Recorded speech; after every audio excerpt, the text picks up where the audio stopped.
another beautiful Sunday and your darling program, Family Pride, with yours truly, Liliver Ugochukwu. Today, being the seventh day in the month of April 2024, is a day set aside to celebrate something very important. It has to do with your health. Now, every April 7th, the World Health Organization chooses to highlight a special theme current in the wellness and medical world, ranging from mental health to insurance and everything in between. This day sets the tone for what's to come in the world stage. This year's World Health Day will shine a light on nurses and midwives, the on-the-call, restless workforce that revolutionized the healthcare industry as we know it today. Today we're celebrating World Health. How important is it to take care of your health? Around the world, the right to health of millions is increasingly coming under threat. Yes, we've got so many threats to our health. Diseases, disasters loom large as a cause of death and disability. Conflicts are also devastating lives, causing death, pain, hunger, and psychological distress. And to that end, we're going to be talking about health. Yes, we're going to be talking about health. Let's talk about nutrition education to the public, and in commemoration of the 2024 World Health Day. And we also have a theme for today's celebration. Addressing this topic this beautiful afternoon is, okay, we have two beautiful, did I say beautiful? I'm always using beautiful because, you know, ladies and beauty, it's something else. But we have two gentlemen here who's going to be telling us more about their health and what today's theme is all about. Join me as I welcome Dr. Peter Chukwudi, environmental and climate change consultant, is just by my left-hand side. Good to have you, Dr. Peter. At my far end, we have Christantus Chukwemeka Odo. He is the nutrition mainstreaming specialist. Good to have you, dietitian Christantus, if I'll call you that in dietitian Christantus. Yes, thank you very much. All right, good to have you. So we're going to address the issue of talking about your health. Now, first things first, we'll talk about health. Tell us, what exactly do we mean by health? Speaking about health now, as a right, how would you define health? Because we hear that your health is your right. So how would you define health? Dr. Peters, I'll get that from you. Okay. Health, simply put, can be said to be complete state of physical, mental, and social well-being of an individual. Complete. It must be complete. Okay. That is when you are judged to be healthy. It's not just the absence of disease or infirmity. The component of physical, social, and mental must come in. Okay. All right. You want to add something to it? You're looking at me. To add to what my colleague has said, Dr. Peter has said, of course he has given the brief of the definition. And that when you begin to elaborate it, you begin to look at, you know, because we always say that somebody that is not, you know, sick, maybe the person is not taking medication, is not in the hospital, the person is sound and is healthy. But according to, you know, what my colleague gave, the brief definition, which is the standard definition given by WHO, the World Health Organization, that it has to be, there has to be a state of physical, mental, and, you know, social, you know, stability. And if you begin to break it down, begin to look at types of health, that means there must be physical health, the person has to be strong.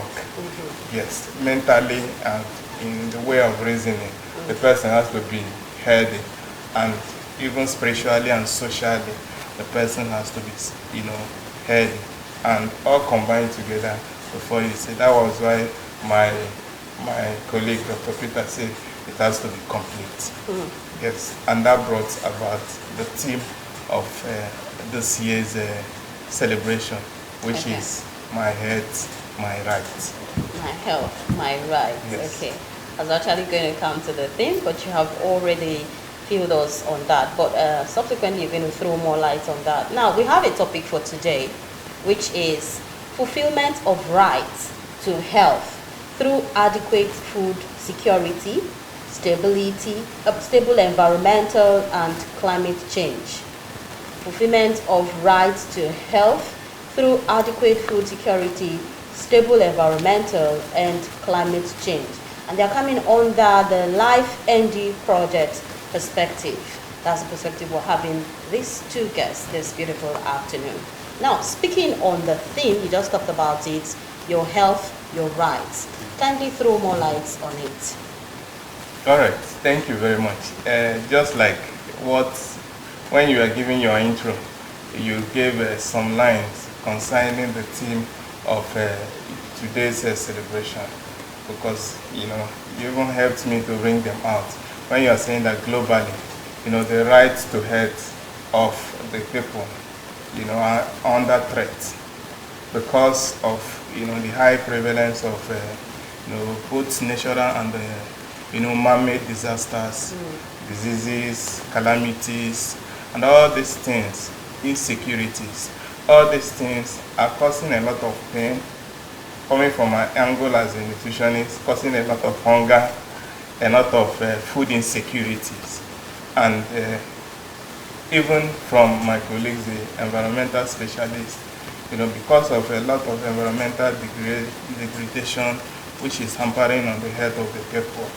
And the WHO, find it worthy to discuss it today, so that it will be a forum for, the concerned, the various authorities, to look at those underlying determinants, which nutrition and food is one of them, the environmental and climate change is one of them, to look at those various underlying determinants and make sure that it is adequate for the people, is available, and is accessible. And when all these conditions are met, then you will be able to say, yes, the fulfillment to rights of each and every one of us is complete. Yes. Okay. Now, during my introduction of the topic, I talked about Life ND projects.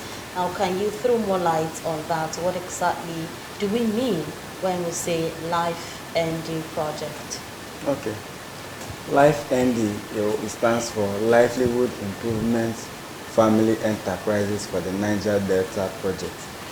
It's a federal government powered project in collaboration with IFAD, International Fund for Agricultural Development, then being sponsored as well through NDDC. So it's operational in 6 states currently, which Delta is one of the benefiting states. So in Life ND, the aim is Niger Delta is seen for a very long time with the oil production, and nobody or little attention is given to the food production aspect of the state. So IFAD and federal government thought it was, okay, let's bring this project here to see how these people can feed themselves in a very environmental safe manner, unlike what we used to practice before. So they target the vulnerable in the society, talking about the women and the youth, to empower them through agricultural enterprise. All right, so how is climate change and safe environmental wellness being championed by Life ND, helping to ensure the right to health of the people? Maybe before he answers the question, I will still need to let us know, the goals of the Life ND project. Okay. Because we have the Life ND project has 3 basic goals. And just like what my colleague said, that is existing in 6 states in the Niger Delta region. The main purpose of bringing this is to reduce the youth restiveness that is very rampant in Niger Delta states. And the focus is the rural youth and the vulnerable women. and we call them the women-headed homes. The women in the rural areas, of which none of their children is up to 15 years. So they are the targets that LifeMD is reaching in these 6 states, which Delta State is one of them. And the basic goals are, number 1 is to enhance food security. Secondly is to enhance job creation. And finally is to enhance income. Because once these 3 things are there, the health that we are talking is there. So once there is food security. And you said it's powered by the Niger Delta? Yes, it's federal government, Okay. NDDC, and IFAD, International Fund for Agriculture. It's a 3 agency or 3 bodies that are sponsoring it. It's a 5-year project, of course, which started in 2019. The first part of it will be ending by 2025, which is renewable though. So but after 2025, it will be renewed. But so far, the rural youth, more than 2,000 rural youths and women-headed homes have been reached out in Delta States. So back to... Now, before we go to him now, I have a follow-up question to what you said. Now, this project, since it started, how have it been? What's the success story? Yes, just like I said that the more than 2,000 have been empowered. And because we have various officers that are monitoring these activities. Of course, this activity is using what we call incubation model. The incubation model is what they call the incubatees and the incubators. The incubators are the trainers, then the incubatees are the trainees. So we go to different LGAs. Of course, it's currently active in 10 local governments, the 2 ECAs, ECA Northeast and ECA South, Ndokwa East and Ndokwa West, Ughelli North, Sapele, Ethiop East, Okwe local government, then Burutu and Bomade, those 10 local governments.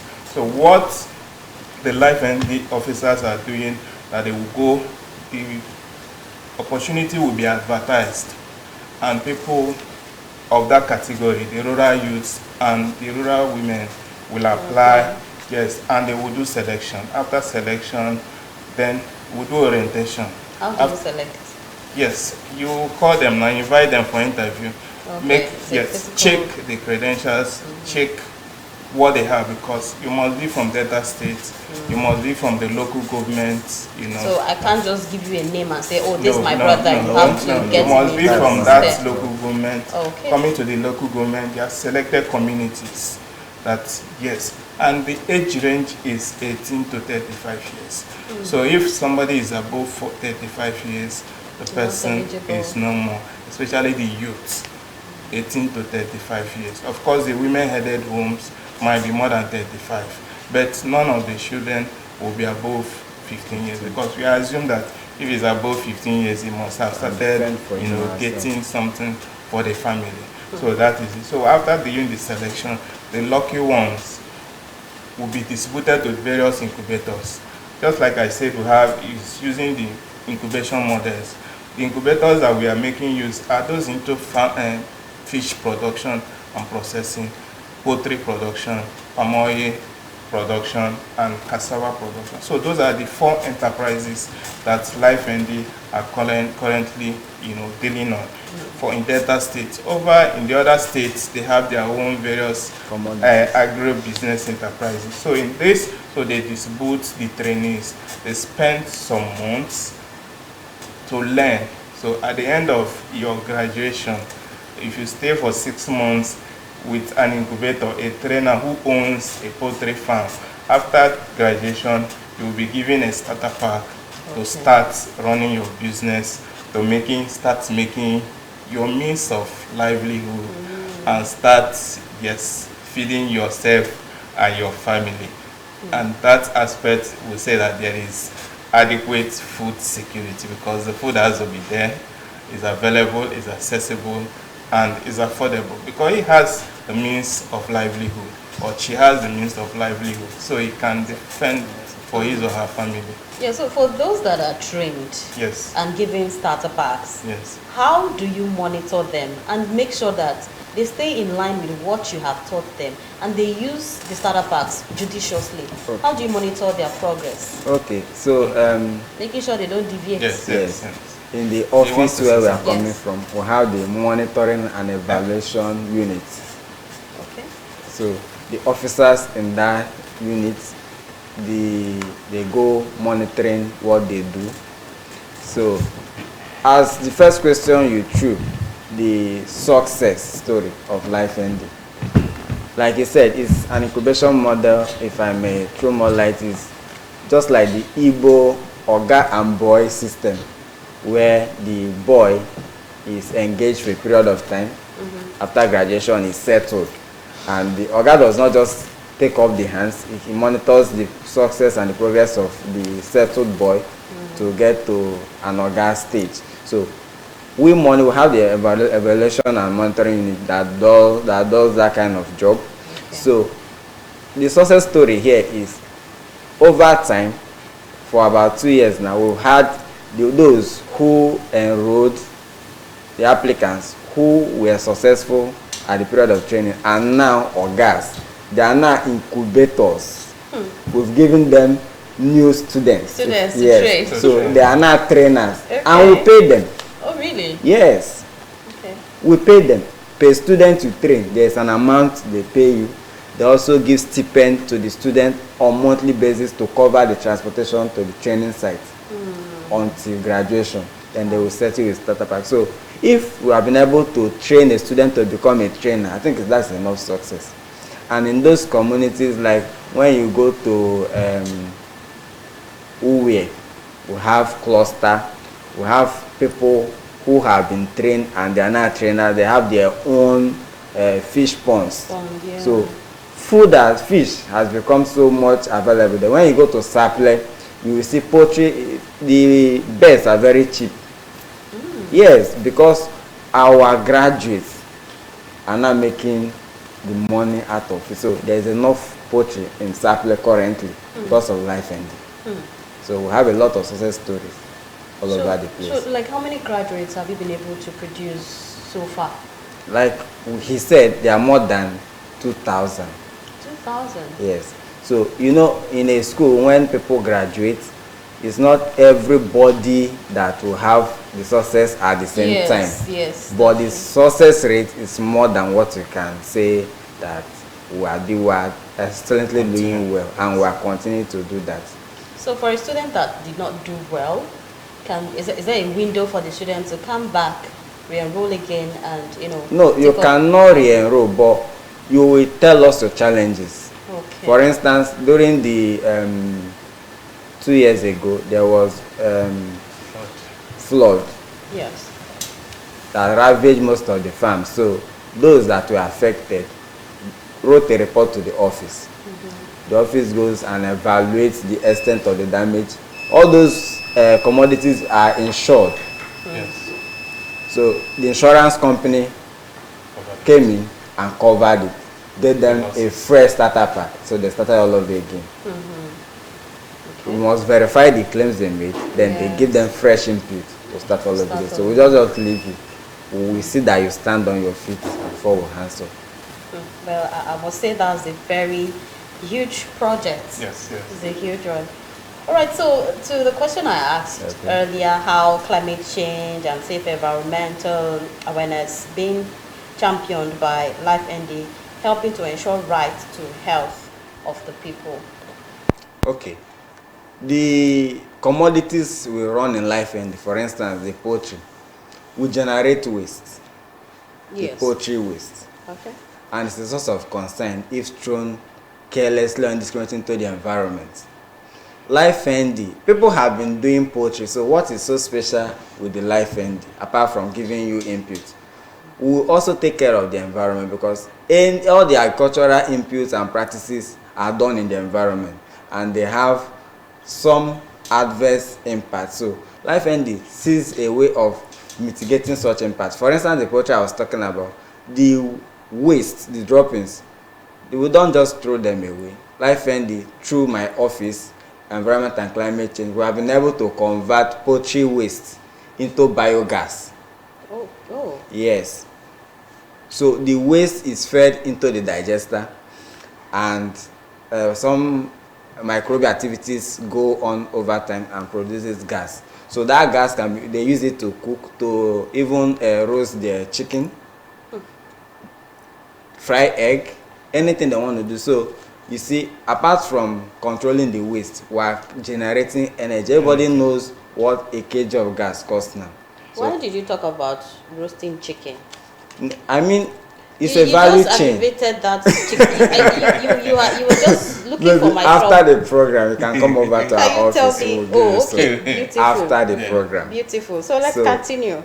Then, if the cost of a kg of gas is this high, and from our waste generate such, you see that not only our activity is not only producing energy, but has to make that gas is eco-friendly, unlike what we have.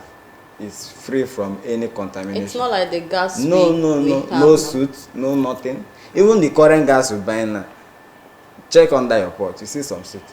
But in that biogas, it's clean. Wow, you produce this? Yes, so the gas is one of it. Then the waste after the gas must have been produced from it is used as biofertilizer.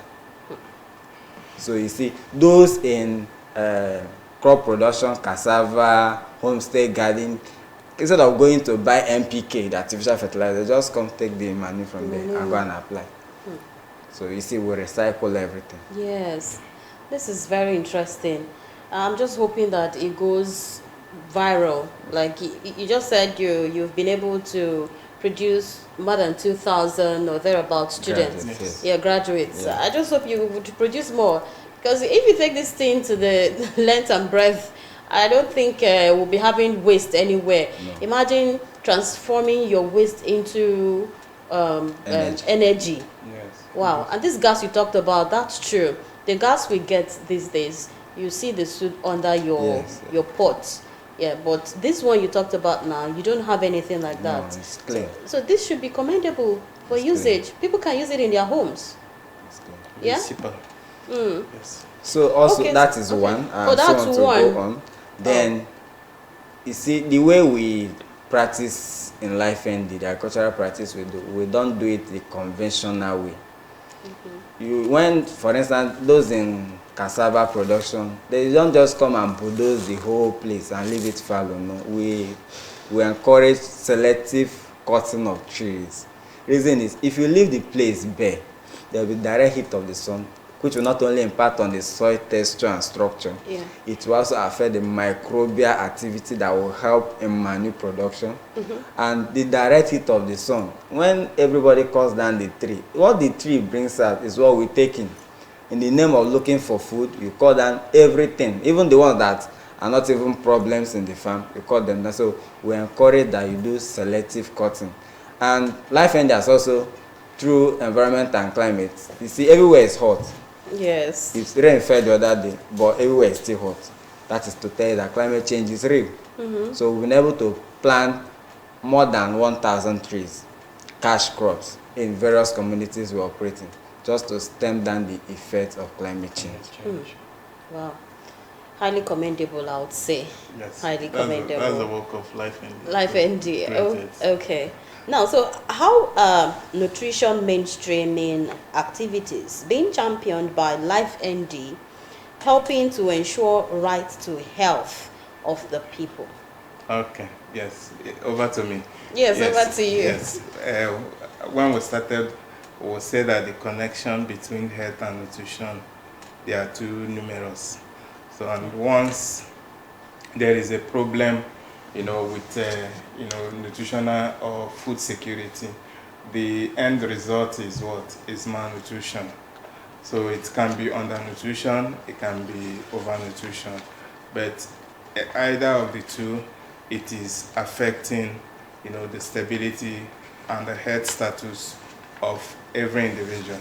And because of that, Life ND deem it fit to strategize different activities for the community members And one of those activities or nutrition mainstreaming activities and LifeND is championing is the issue of biofortification. Yes, there are some, just like I said, whether undernutrition or overnutrition. When we talk about undernutrition, we have the marasmus, the kwashiorkors. When we talk about the micronutrient deficiencies, there are some nutrients that are of global importance, like the vitamin A.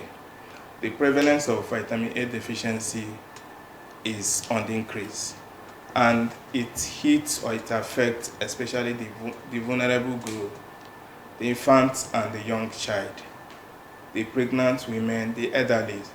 So, and a lot of researches have shown that just by improving the nutritional status of each and every one of us, especially the vulnerable group, it will help to reduce millions of irreversible blindness, because there's a connection between vitamin A and night blindness. Deficiency of vitamin A will lead to night blindness. And by improving the nutritional status of the young, will help to mitigate the effect of a lot of issues: cholera, diarrhea, measles, malaria. So because of it, and to reach out to people with respect to vitamin A, supplementation or intake, LifeND is using the approach of biofortification. And the biofortification, we have crops that we are championing. One is the ProVitamin A cassava. It's a cassava stem that, through agronomic practices, vitamin A is added to it. Vitamin A rich maize, ProVitamin A maize, the same agronomic practice, the seed is rich in vitamin A. Then our common potato, the orange flesh sweet potato, then the vines have 100%, of vitamin A. So to our various beneficiaries and community members, we go visit them community by community, and we train them on the production of those biofortified crops, production, processing, utilization, and consumption of those biofortified crops. Because just like orange flesh sweet potato, by abbreviation we call it OFSP. You can use it to make different things. Our normal sweet potato, but this one has additional vitamin A. So you can use it for you can use it in place of carrots as to make salad, rice. Yes, you can make it as a juice, orange flesh sweet potato juice. Instead of, abusing this carbonated drink, you do your orange flesh sweet potato juice. Maybe mix it with any fruit of your choice and serve them to your kids, so that they will not be taking all those, refined carbonated drinks. Some use it for complementary foods. Yes, because of the high, vitamin A in it, they use it for complementary food and start feeding it to their children from 6 months and above. Then we are equally into mixed homestead garden. To meet those our rural women especially, because when the woman is empowered, when the wife is empowered, the nutrition quality, the food quality in the home is always different. But when the woman is waiting for the husband to come back, whatever they are eating is at the mercy of what the man brings. Yes, but if the woman is empowered, and that's why we are reaching them through those mixed homestead garden. Last year we established homestead garden for about 19 women. This year we established for about 72 women. We do the land preparation. We bring improved varieties of vegetable and fruits, cucumber, high quality pepper, habanero pepper, okra and pumpkin. We plant it for them, empower them, kit them with coverall, so that if they are going to their farm, they are protected against any bites or any injuries.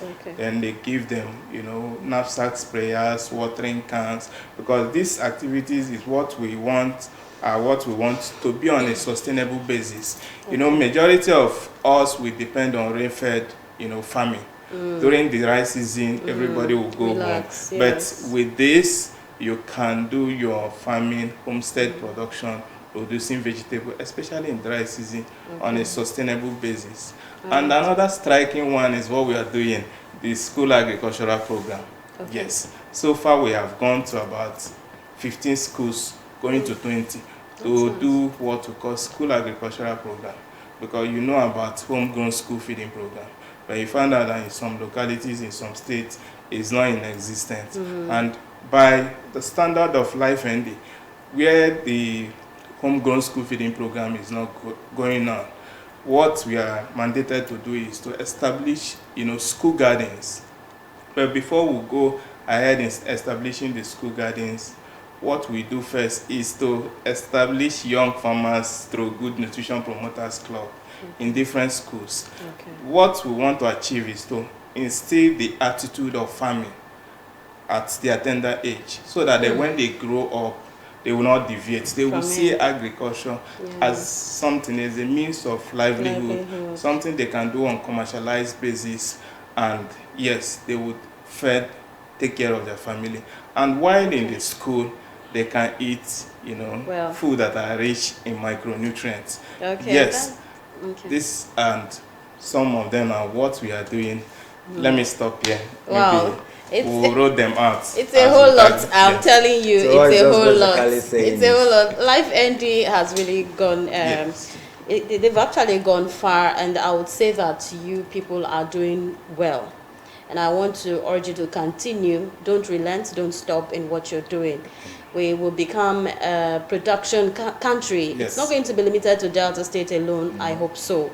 We're going to become a production country instead of an importing country. Let's produce our own food. It's going to be better for each and every one of us. Like me having a farm just at the back of my house. I can plant my ugu, my pumpkin, I can plant my bitter leaf. And because when I go to the market, I buy ugu at 200, 500, but I can make that myself, very small. So I think this is actually something that everyone needs to embrace. Now, before I let you go, please, I would need your advice to people watching you, on how to ensure their environment is safe, to improve the health status or the health standards. How can people out there watching you, what's your advice to them to stay safe? Okay, so to my viewers, the environment is all encompassing, but safety is the key word. In as much as we are into any venture, be it agricultural or whatever field they are. So from our own perspective, it's agriculture, agropreneurs. So anything you do, safety must be there. You are producing beds, you are into cassava, fish pond. Do not just do things indiscriminately, because the waste you dispose from this point A will get to point B and cause havoc, cause cholera and some other things. So it's advised that you seek the best means of taking care of your waste, because agriculture must generate waste. And also, when applying your fertilizer, your pesticide, it's good you get advice from experts, especially NIMET, weather forecast. You don't apply all these things when it's about to rain, because it will wash it off.